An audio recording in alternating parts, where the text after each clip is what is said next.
Hello fantasy lovers. कभी अमृत राज्य के बारे में सुना है, जो खोया हुआ स्वर्ग था? चलो, मैं तुम्हें हिमालय की ऊंचाइयों पर ले जहां सदियों पहले एक रहस्यमयी राज्य फलता फूलता था। ये कोई आम राज्य नहीं था। इसकी मिट्टी सोने की तरह चमकती थी, नदियां अमृत से बहती थीं, और इसके लोग कभी बूढ़े नहीं होते थे। न्यायप्रिय और बहादुर राजा आदित्य सेन के शासन में अमृत राज्य की शक्ति महल के नीचे छिपे एक जादुई अमृत कुंड से आती थी। इस पवित्र अमृत की रक्षा देवता करते थे, और जब तक राज्य में सच्चाई और धर्म का बोलबाला रहता था, ये शक्तिशाली रहता था। लेकिन अंधेरा मंडरा रहा था।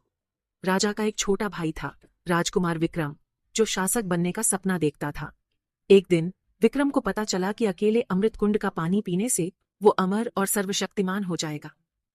लालच में अंधा होकर उसने एक काले जादूगर वरुणाश्व के साथ हाथ मिलाया, जिसने बताया कि अराजकता फैलाने से अमृत कुंड की शक्ति कमजोर हो जाएगी। विक्रम ने चुपके से अपने सैनिकों को तैयार किया और राजा के खिलाफ विद्रोह भड़काया। जल्द ही अमृत राज्य उथल पुथल में डूब गया। भाई भाई के खिलाफ लड़ा और चारों तरफ हाहाकार मच गया। एक अंधेरी रात में विक्रम ने अपनी सेना के साथ महल पर हमला कर दिया। हालांकि राजा आदित्य सेन ने बहादुरी से लड़ाई लड़ी, लेकिन अपने भाई के विश्वासघात के कारण वो गिर गए। विक्रम गुप्त अमृत कुंड की ओर दौड़ा, और जैसे ही उसने अमृत को छुआ, महल कांप गया। अमृत कुंड की शक्ति कम हो गई थी, और देवताओं का श्राप लग गया। जो कोई भी लालच में आकर अमृत चुराएगा, उसे अनंत श्राप मिलेगा, जीवन नहीं। तुरंत ही विक्रम और वरुणाश्व पत्थर के बन गए, और अमृत कुंड सूख गया, एक साधारण कुआं बन गया। अमृत राज्य का पतन शुरू हो गया।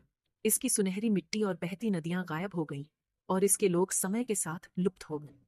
कहते हैं कि ये राज्य अभी भी हिमालय में छिपा हुआ है। अगर कोई पवित्र आत्मा इसे देवताओं के आशीर्वाद से ढूंढ ले, तो खोया हुआ स्वर्ग फिर से जाग सकता है। इंटरेस्टिंग लगा? और भी ऐसी ही कहानियों के लिए बने रहें।